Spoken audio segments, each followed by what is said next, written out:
මේ අධිවේගයෙන් වෙනස් වේගෙන යන ලෝකයක් සමග අප්ඩේට් වීම අපිට ඉතාමත් වැදගත්.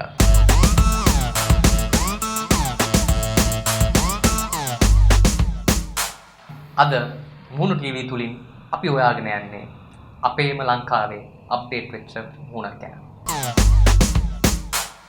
අද අපිත් එක්ක එකතු වෙලා ඉන්නේ අපේ ලංකාවේ අනාගතය දීප්තිමත් කළ හැකි පුංචි මල්ලිකේ. නමින් දේශාන් කොහොමද දේශාන්? ගොඩක් හොඳයි. ඒවලටම මේක මහා පරිමාණයේ නිර්මාණයක් නෙමෙයි. ඒ කියන්නේ සැටලයිට් එකක් යවනවා වගේ හෝ මේ ස්මාර්ට්ෆෝන් එකක් නිර්මාණය කරලා තියෙනවා වගේ ලොකු නිර්මාණයක් නෙමෙයි. නමුත් එදිනෙදා ජීවිතයේ ඉතාමත් ප්‍රයෝජනවත් උපකරණයක් ලෙසට මේක හඳුන්වන්න පුළුවන්. මොකද වතුර ටිකක් වැඩියෙන් පුරව ගන්න අවශ්‍යතාවයක් තිබ්බ වෙලාවට මෙන්න මේ විදිහට මේක දිගහැරලා වතුර වැඩි පරිමාණයක් මේකට පුරව ගන්න පුළුවන්. ඊට පස්සේ මේක අඩු වේගන එද්දි මේ සයිස් එකේම තියාගෙන හැමතැනම කැරකෙන්න ඕනේ නැහැ. බෑග් එකකට මේක දාගන්න ඕන නම් මේ විදිහට හැඩය මාරු කරලා ඒ ෂේප් එකට හරියන විදිහට මේක සකස් කරගන්න පුළුවන්. අපිට අර පොඩි ගැජට් එක පොඩ්ඩක් මේක කියන්නේ පාසලකට වගේ ගෙනියන්න පුළුවන් එකක්. මේකත් අගුල දිගට ගන්න පුළුවන්. මේකට වතුර දාලා වුණත් බෑග් එකේ නවා ගන්න මේකට එහෙම කරගන්නත් පුළුවන්. මේ විදිහට අපි ඉන්න තැන තියන්න අමාරු නම් අපිට පුළුවන් මේ විදිහට හරි කැමති හැඩයක් හදලා එතනින් තියාගන්න. ඕවා තමයි තියෙන ප්‍රයෝජන. ඉතින් දේශාන් අපිට පොඩ්ඩක් කියන්න ඇයි මේ වගේ නිර්මාණයක් කරන්න හිතුනේ? ගාව බෑග් එකක් තිබ්බයි බෑග් එකට ලොකු බෝතලයක් තිබ්බයි බෝතලේ දාපුවාම බෑග් එකේ තියෙන සමහරක් පොඩි දාන්න බැරි වුණා.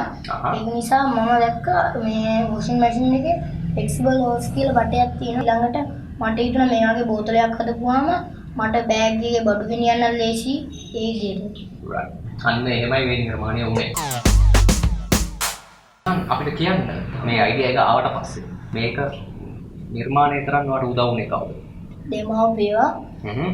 නන්පෙම් බාර ආචාර්යවරයා. ඕකේ. එයාගේ නම මොකද්ද? සාගර සර්. සාගර සර්. ඕකේ. ඉස්කෝල?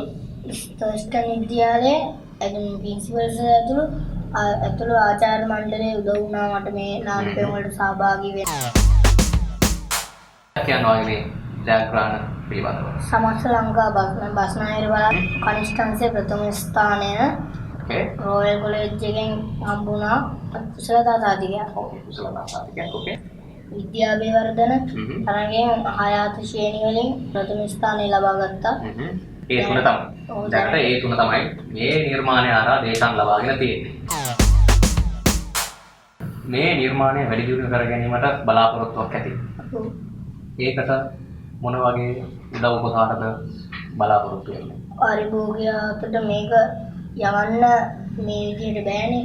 ඒ කියන්නේ පාරිභෝගිකයා අතට යවන්න සුදුසු විදිහට හදන තත්ත්වේ මේක හදන්න ඕනේ. ඕකේ. ඒකට මට තාම බෑ ඒ විදිහට හදන්න. ඇයි බැරි වෙන්න හේතුව? මට ඒ විදිහට අමුද්‍රව්‍ය හොයාගන්න නැහැ. අමුද්‍රව්‍ය මේ ගන්න බැරි හේතුව මොකක්ද? මූල්‍යමය මේ වශයෙන් උදව් උපකාරයක් බලාපොරොත්තු වෙනවද? ඒ උපකාරය තමයි ගොඩක් බලාපොරොත්තු වෙන්නේ. අනාගත බලාපොරොත්තු මොනවද? ඉංජිනේරුවරයෙක් වීමට. ඉංජිනේරුවරයෙක් වීම. බොහොම ස්තුතියි අද අපි මේ වැඩසටහනට ඇවිල්ලා වගේ නිර්මාණය ගැන කතා කරන්න වගේ කාල වේලාව මේ ලබා දුන්නට ඒත් එක්කම ඔයාගේ ජීවිතයේ සියලුම දේවල් ප්‍රාර්ථනාවල් ඉෂ්ට වේවා කියලා මුණු ටීවී එකකින් අපි ප්‍රාර්ථනා කරනවා. මම මුණු ටීවී එකට ස්තුති කරනවා. බොහොම ස්තුතියි. අප්ඩේට් වෙන ලෝකයේත් එක්ක අප්ඩේට් වෙන අපේම අයත් එක්ක නැවත වාරයක් මුණු ටීවී තුලින් අපි මුණ ගැහෙමු. පොඩි ගැජට් එක පොඩ්ඩක්